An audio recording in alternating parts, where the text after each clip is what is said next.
परशुराम बपधरी तुम उसे इदु नहीं कर सकते, क्योंकि तो राज बलम मम मंत्र बलम, तो सैन्य बलम मम श्राप बलम, तो धान्य बलम मम योग बलम, ब्राह्मण सबलम सबलम सबलम।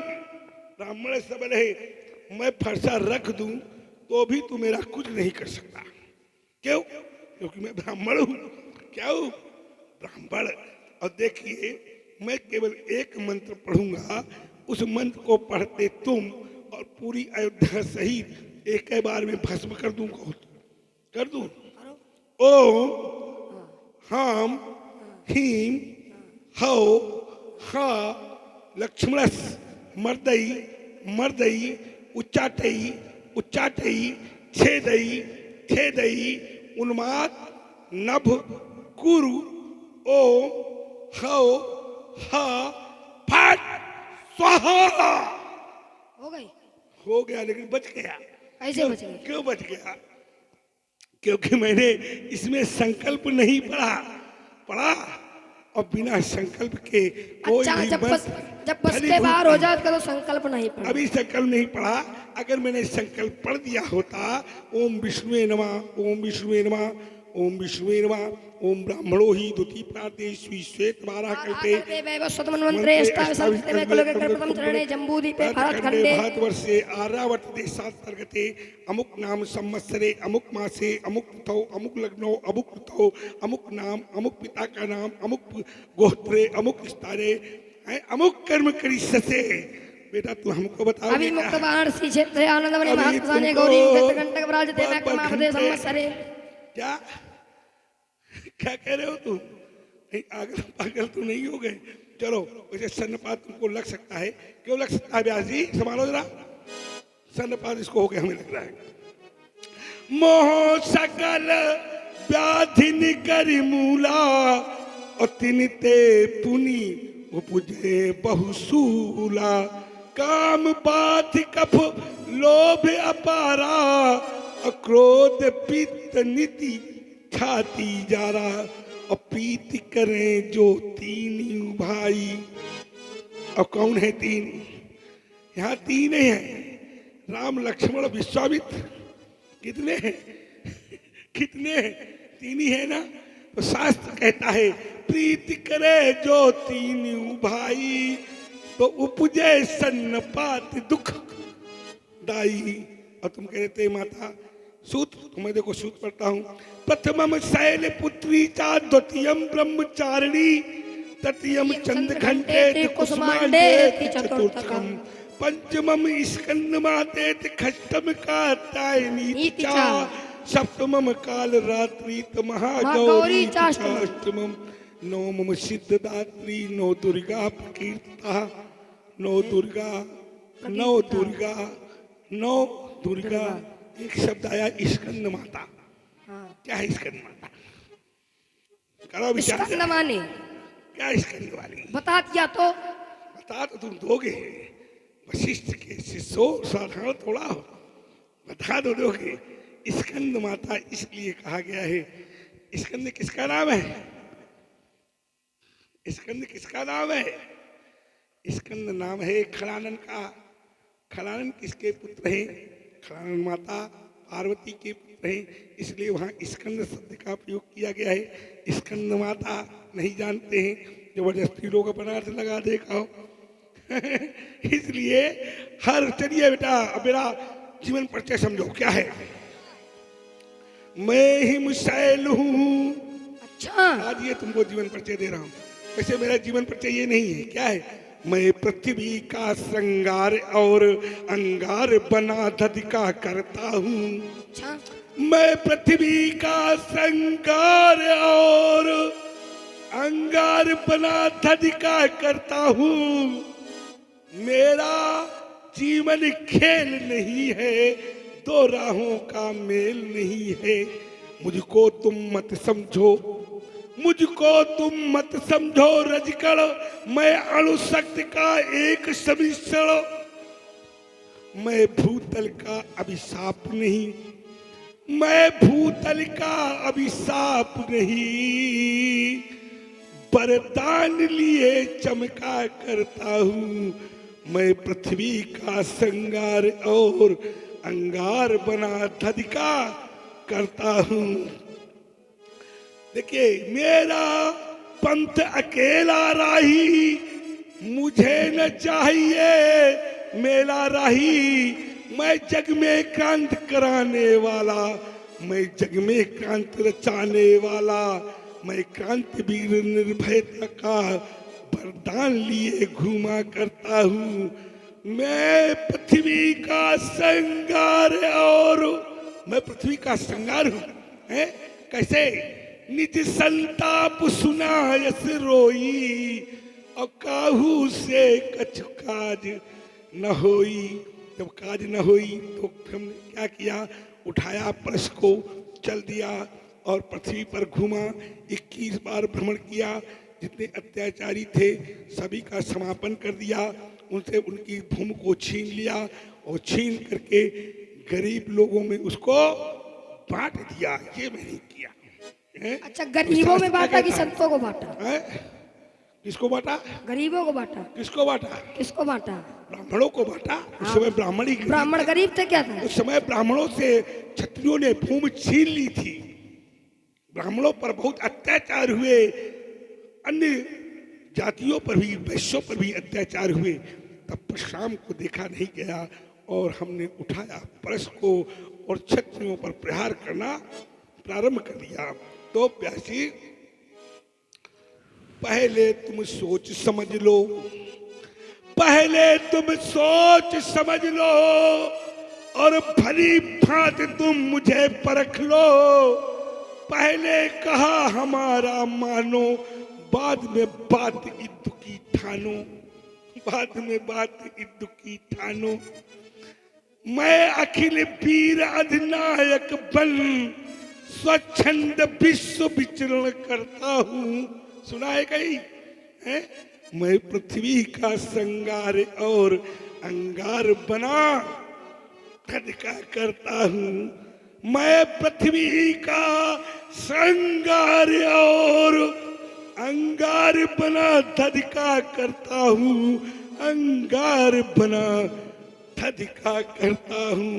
क्या है जीवन परिचय बताओ अपना? मैं कठिन पंथ का पथिक लड़ा, मैं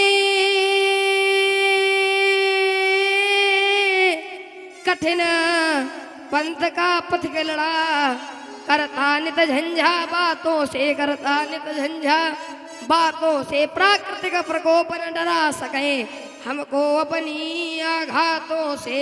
सुख से न राग, सुख से न राग, दुख से न द्वेष, हो गया पृथक जगन्नाथों से। मैं कठिन पंथ का पथिक लड़ा, करता नित झंझा बातों से। वैसे बेटा ये सब तो ठीक है। हम अच्छा ये बताओ, आप उसको ढूंढो, धनुष तोड़ने वाले को ना, तोड़ने वाले को ढूंढ बता दे। बता दे।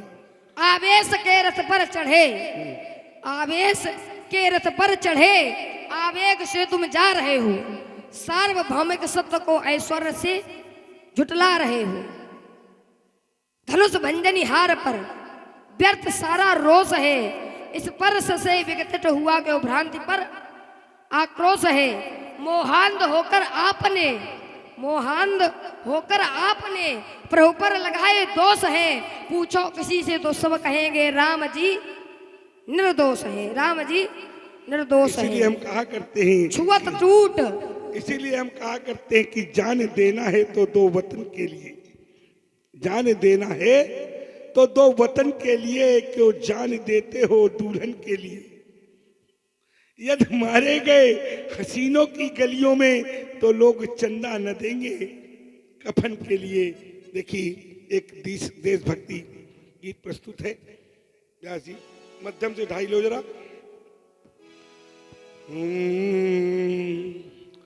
हम भारत के भरत खेलते, ऐसा है।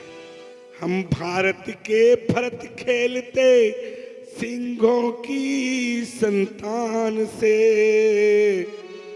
कोई देश नहीं बढ़ करके अपने हिंदुस्तान से।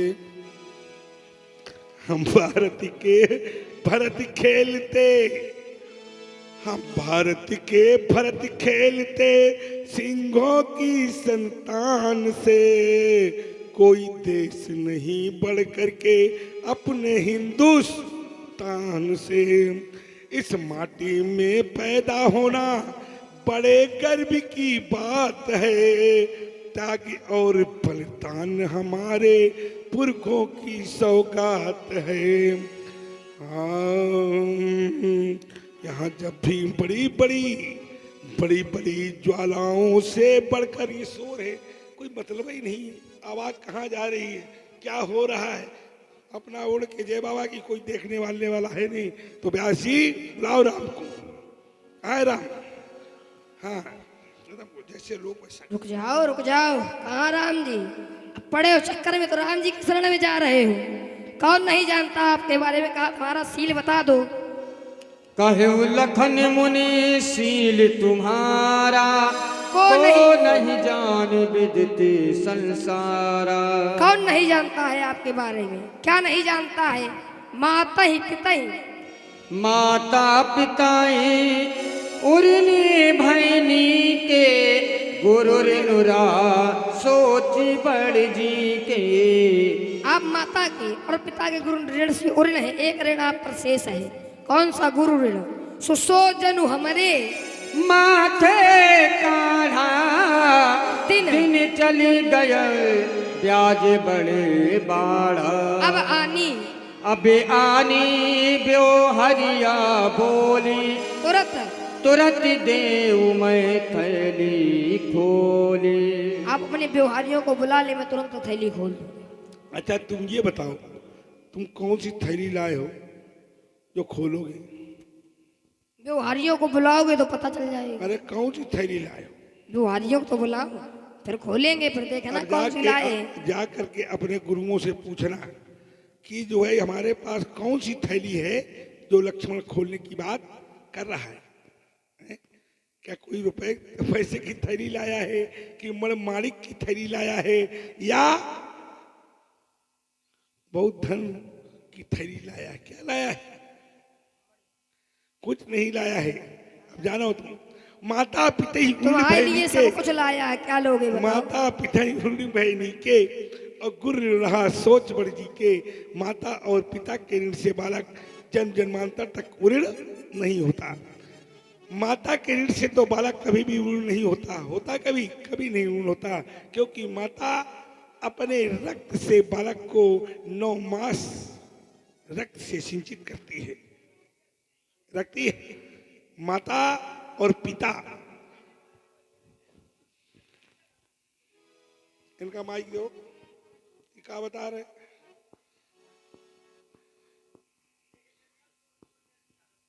बार बार बता रहे हो, उनका समय मिली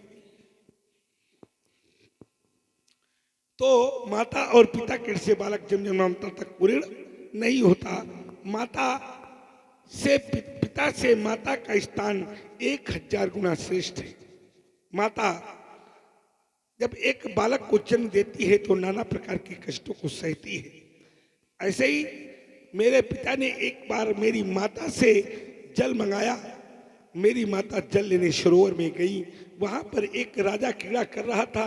माता ने उस कीड़ा को देखने में माता देखने लगी। माता को जल लाने में विलंब हो गया, देर हो गई।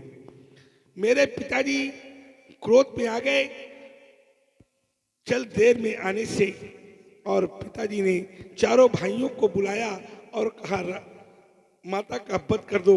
लेकिन चारों भाइयों ने माता का वध नहीं किया।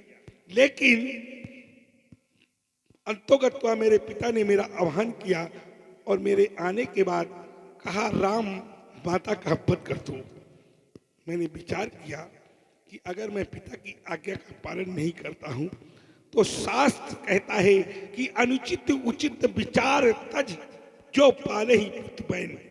अनुचित और उचित का परित्याग करके जो पिता की आज्ञा का पालन करते हैं उनको संसार में कुछ भी दुर्लभ नहीं है, अर्थात अमर पद तक मिल जाता है। मैंने प्रश्न को उठाया, माता की गर्दन पर प्रश्न का प्रहार किया।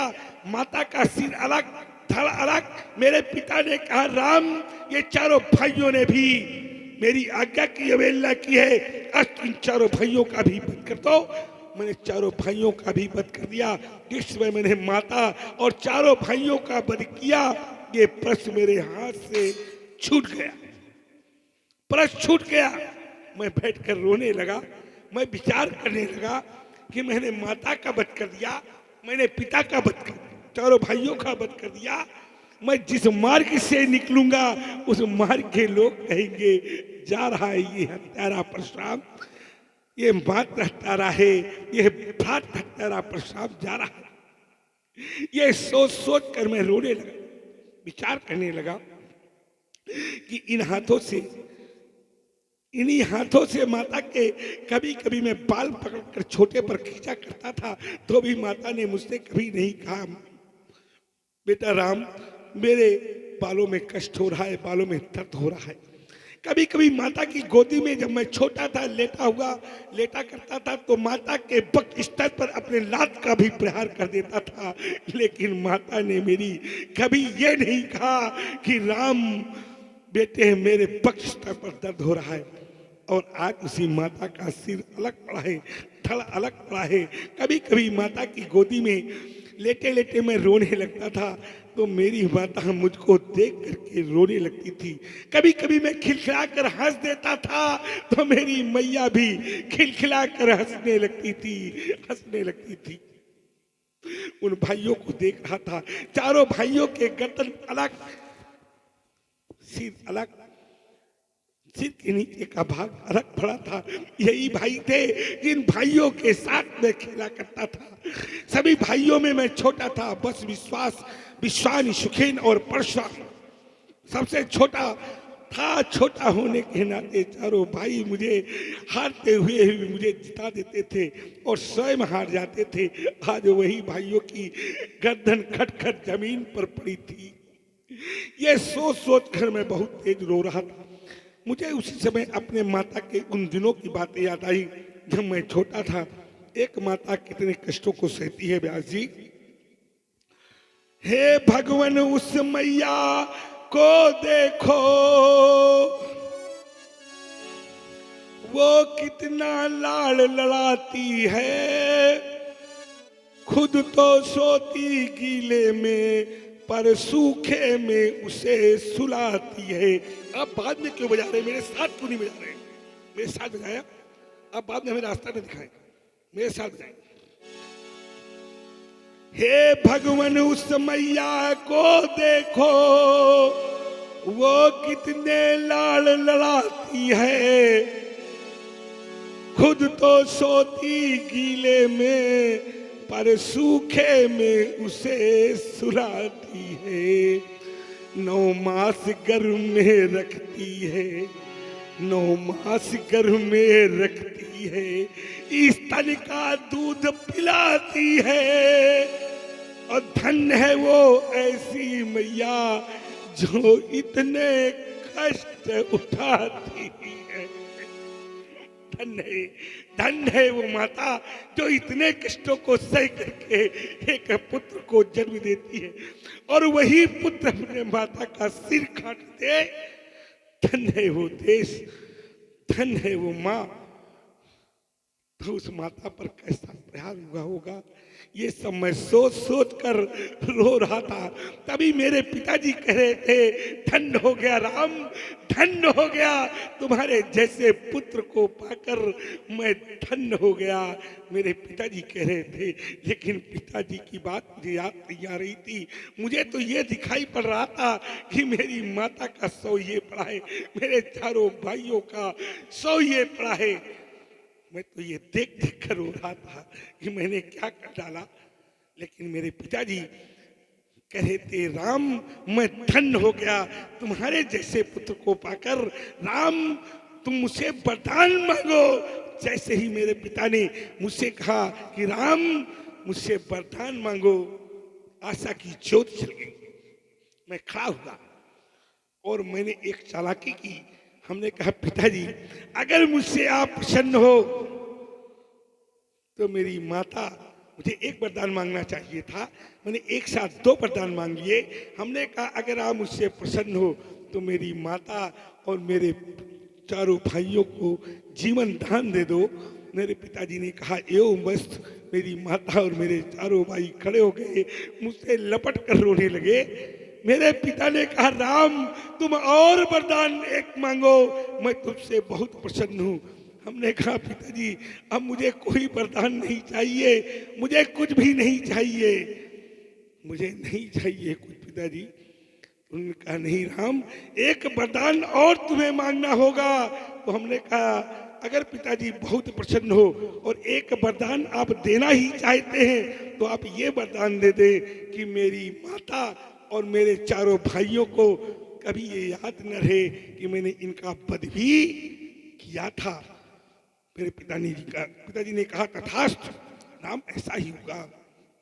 यहाँ से एक शिक्षा मिलती है, अब मेरी मानना या न मानना, लक्ष्मण की मानना या न मानना, राम की मानना या न मानना, विश्वामित्र की मानना या न मानना, भगवान के प्रिय भक्तों मेरी एक बात यहाँ गांठ बांध कर ले जाना, रामलीला मनोरंजन का साधन नहीं है।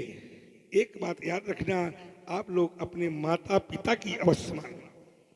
इसकी बजाओ इस बात पर जोरदार तालियां, इस बात का समर्थन करो कि आज से आप सभी लोग अपने माता पिता की अवश्य मानेंगे।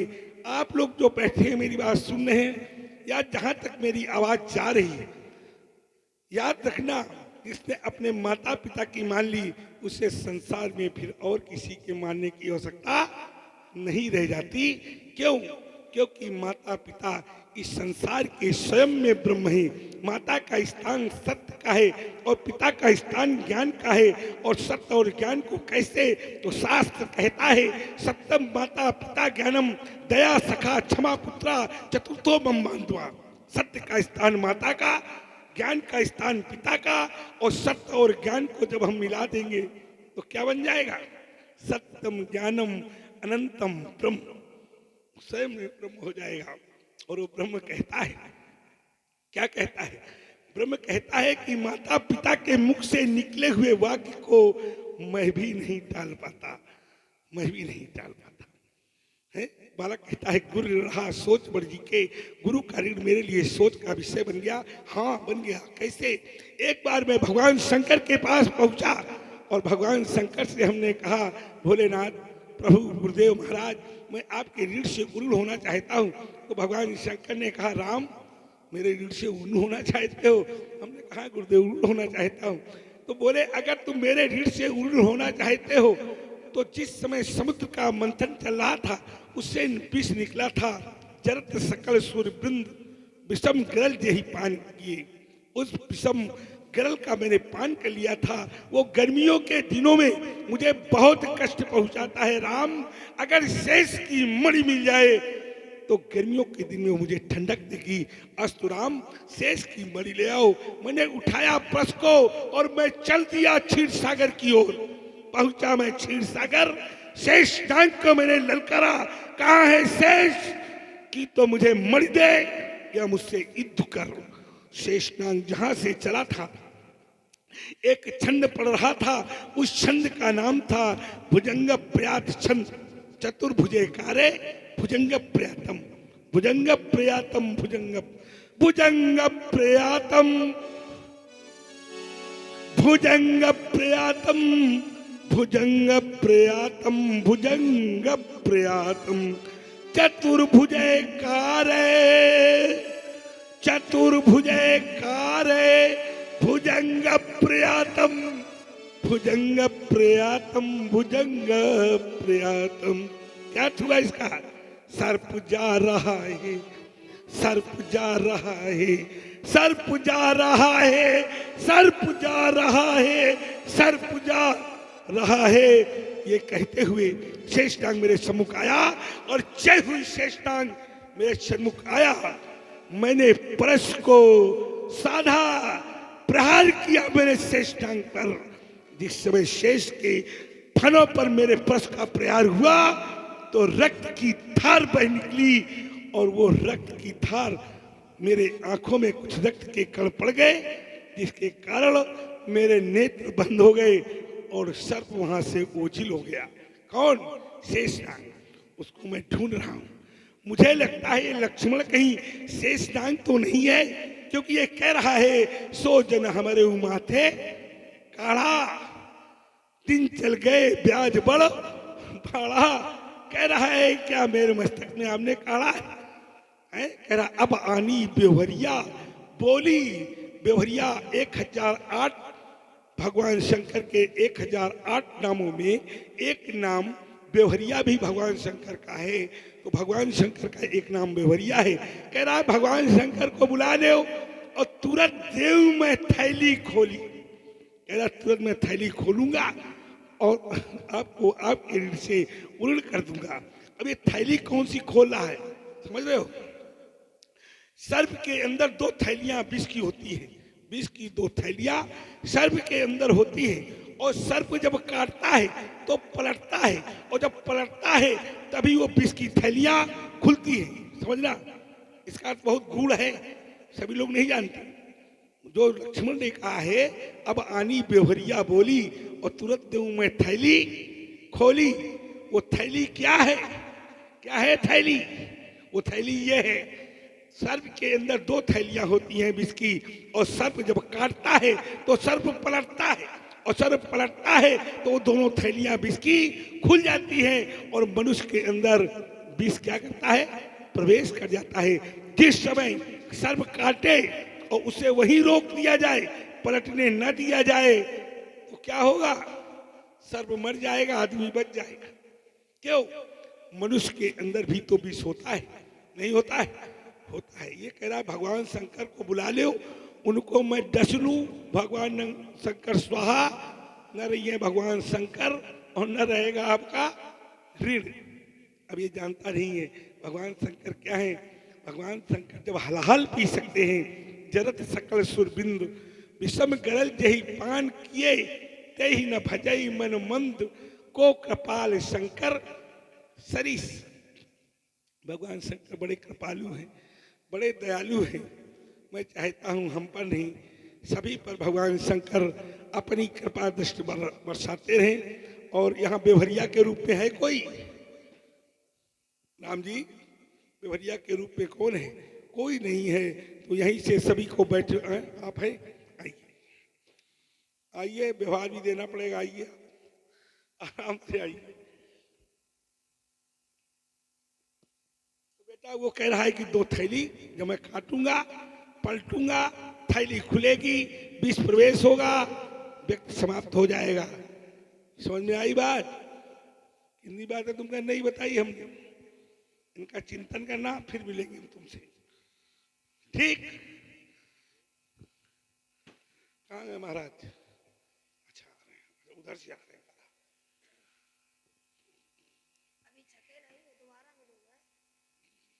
तुमसे मिलते रहेंगे, लेकिन एक ग्रंथ कहता है जब मैं राम से मिला हूं तब तुम बेहोश हो गए हो। तुम्हारा आता ही पता नहीं, तुम्हारा छोड़ो, तुम्हारे पिताजी का भी पता नहीं। पूरी सेना सभी लोग बेहोश हो गए हैं। वहां पर केवल राम और परशुराम और वशिष्ठ जी 3 ही लोग हैं। ये वाल्मीकि रामायण कहती है। जब मार्ग में मिला हूं मैं राम से, तो इनका कोई खाना ही नहीं था, ये सब बेहोश पड़े थे। किसका? और ये हमारे पीछे लग रहा है तो उनका कल्याण हो जाएगा। आइए महाराज, आइए। ये देखिए सुंदर सुंदर हमारे व्यवहारी हैं। आओ महाराज, देखिए ये सब वो व्यवहारी हैं। कौन? जो मन से, वाणी से, कर्म से भगवान की भक्त हैं। और मैं चाहता हूं ऐसे व्यक्तित्व को भगवान आजीवन क्या दे? सुख समृद्धि से भरपूरित रखे, और इस कालखंड को छोड़ने के बाद जब ईश्वर के पास पहुंचे तो भगवान मोक्ष की प्राप्ति करवाए, और इनके घर में उत्पन्न होने वाली संतति सभी क्या हो? आगे बढ़ करके जा करके उच्च स्थान, उच्च पद को प्राप्त करें। हमें भगवान से यही प्रार्थना। तालियां बजाओ सभी लोग। देखिए ये हमारे व्यवहारी के द्वारा तीनों पात्रों का सम्मान किया गया, और भगवान इनके जीवन को सदैव सुखमय समृद्धमय हमेशा बनाए, इनको निरोगी काया दे। और भी यहाँ पर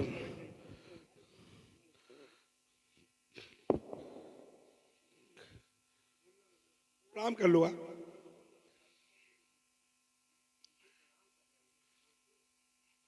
अभी ये प्रणाम बोल कर करने का समय नहीं है, अभी बोल कर करने का समय नहीं है। अरे बोलो, क्या बोल रहे हो? मैं गुहंड का रहने वाला हूँ, आपसे प्रणाम करने आया। करो प्रणाम। जब प्रणाम करना था तब कहाँ गए? जिला हमीरपुर में रहूं, जिला हमीरपुर में रहूं, और गुहांड है ममग्राम।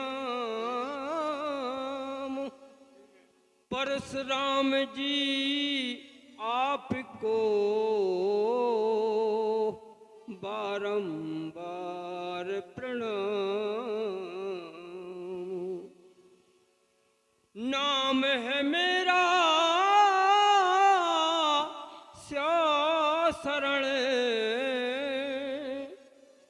और पिता हैं विष्णु दयालो।